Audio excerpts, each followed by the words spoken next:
Namaskaram dear students. We are here to discuss JEE Advanced 2022 paper 2 जिसका हम question discuss करने वाले हैं जो कि लिमिट चैप्टर के ऊपर बेस्ड है। देश भर में उस टाइम के जितने स्टूडेंट्स ने सिंसियरली इस पेपर को दिया था उनका क्या बिहेवियर था, सो दैट यू कैन जज योर प्रिपरेशन लेवल कि आप उनके बीच में इनमें से कौन सी कैटेगरी के अंदर आ रहे हैं। तो थोड़ा देख सकते हैं, ऑल्दो आपका एग्जामिनेशन में भी टाइम है, फिर भी आपको यहाँ पर सीखने को काफ़ी कुछ मिलेगा उस बिहेवियर से कि एग्ज़ाम में स्टूडेंट्स ने क्या किया।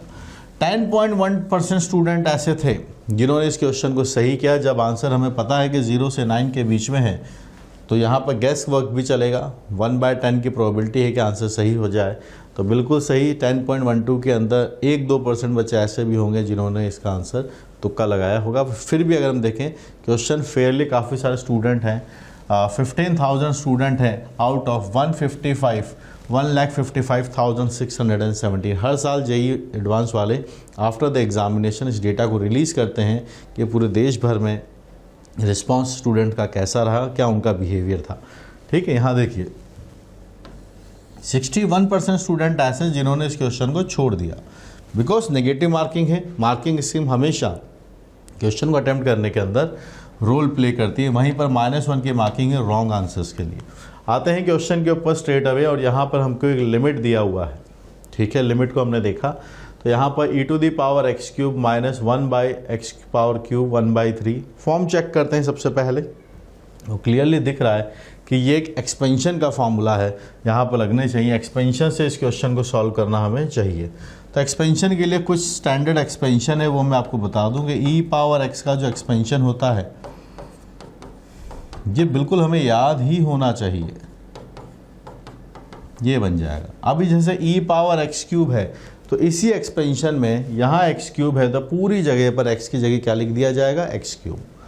वहीं पर अगर हमारे पास 1 + x⁻n है तो ये बनेगा 1 + nx + n × n-1/2 फैक्टोरियल। ये वाला डेटा आपके पास यहाँ से आएगा, फिर यहाँ बनेगा x का स्क्वायर और ये सीरीज़ बन जाएगी। तो इन दो फार्मूलोज़ का हमें यहाँ यूटिलाइजेशन है। चलिए देखते हैं इन दोनों के हिसाब से इस क्वेश्चन को हम कैसे बनाते हैं।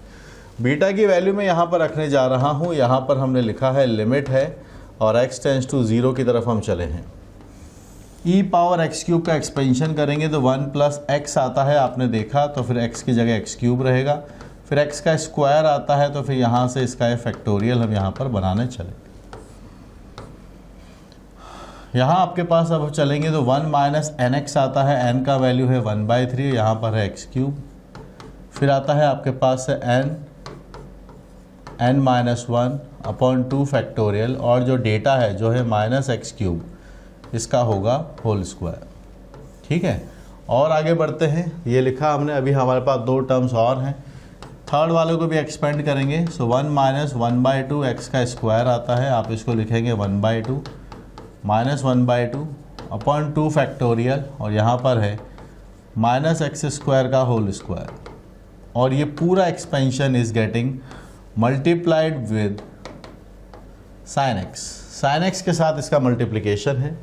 अपॉन में जो डेटा लिखा है उसको भी थोड़ा हम देख लेते हैं कि आप अगर देखें sin x / x का होल स्क्वायर बन जाएगा। यहाँ पर हम इसको क्यूब लिख सकते हैं। ठीक है, स्क्वायर है तो 2 बार x² से मल्टीप्लाई डिवाइड किया, यहाँ क्यूब बन गया। ये बहुत स्टैंडर्ड है, आपने ये भी देखा होगा प्रोडक्ट में अगर ऐसा है तो एडिशन और सब्सट्रैक्शन में पार्शियल लिमिट लगाने से अवॉइड करना चाहिए, लेकिन अगर प्रोडक्ट में है तो देन यू कैन ट्राई कि इस तरह की पार्शियल लिमिट आप लगा पाएँ। तो यहाँ से जब हम इसको आगे की तरफ प्रोसीड करेंगे तो आप देखिएगा क्या डेटा हमारे पास से बनता है। अपॉन वाला डेटा आपको बता रहा है कि x³ आएगा, तो आपको पता होगा कि अब जो न्यूमरेटर के अंदर x³ का कोफिशिएंट होगा उससे हमारे पास आंसर जनरेट होगा। तो न्यूमरेटर में हमें x³ को ही देखना है, उसी से अपना आंसर बनेगा। पहले देख लेते हैं कोई टर्म्स अगर कैंसिलेशन की तरफ जा रही है तो बेटर है। 1 से 1 चला गया है। ठीक है, और एक हमारे पास यहाँ पर स्क्वायर वाला डेटा भी है, यहाँ पर है sin x के साथ भी एक डेटा लिखा हुआ है, उसकी तरफ भी हमें बात करना है। और एक डेटा और देखिए, यहाँ पर देखिए इसका एक्सपेंशन था पर मैं भूल गया। यहाँ पर देखो -1 भी है ब्रैकेट के अंदर, ध्यान दीजिए। This data is also there, so this one is getting cancelled out, this one is getting cancelled out, है ना। आगे बढ़ते हैं तो इसको बनाते हैं। यहाँ से आपके पास x³ आता है, तो जैसा नीचे x³ लिखा हुआ है, जहाँ जहाँ x³ है सारे x³ को हमें लिख लेना चाहिए। ये एक्स क्यूब हमने लिखा, अगले वाले में से एक्स क्यूब कहाँ है, यहीं पर ये रहा, you can write this as x cube by 3, ठीक है। फिर आगे पावर 6 बन गया है, यहाँ भी पावर 6 बन गया, कोई मतलब नहीं है। यहाँ देखिए पावर 4 आएगा, ये स्क्वायर है, so we are having this as x square by 2 और मल्टीप्लाइड बाय साइन एक्स भी लिखा हुआ है।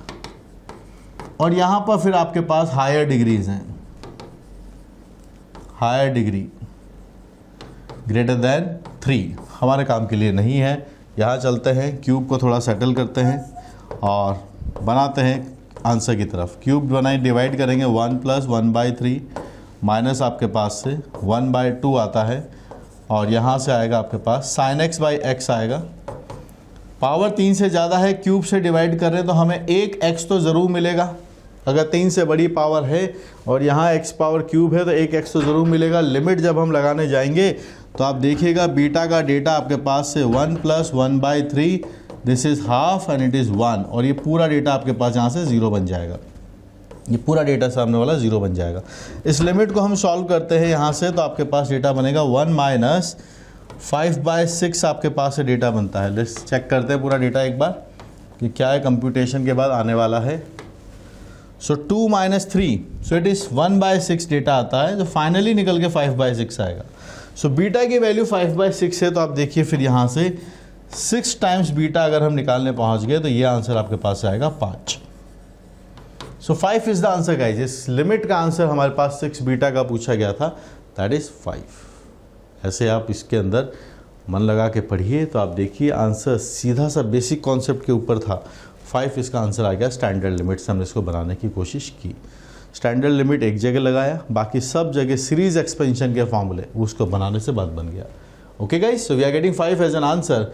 ऐसे और अब जैसे इस वाले एग्जामिनेशन के अंदर ये क्वेश्चन जो है थोड़ा रिलेटिवली ईजियर था, पर डेफिनेटली आपके जे एडवांस के अंदर आसान सवाल है। क्या सोचते हैं आप? इस बात की कोई श्योरिटी नहीं है।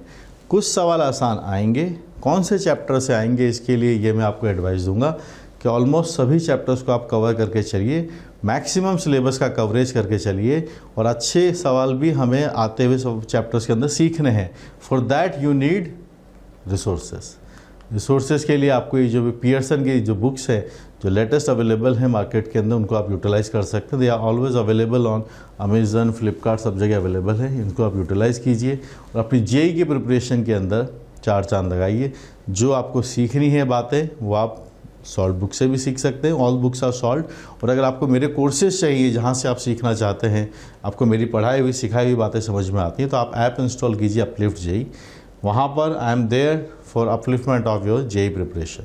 तो आपकी जेईई का लेवल अभी जो भी हो वहाँ से हम there is always an upward movement, ताकि आपको मैनिपुलेशन, कैलकुलेशन, कॉन्सेप्ट, इन सब की जो जुगलबंदी चलती है वहाँ से मैथमेटिक्स जैसे सब्जेक्ट को स्ट्रॉन्ग करने के लिए जो मेरा एक्सपीरियंस है आपको डेफिनेटली हेल्प ज़रूर करेगा। Thank you so much guys. यहाँ पर एक व्हाट्सअप नंबर भी है, उसको भी आप यूटिलाइज़ कर सकते हैं। Thank you.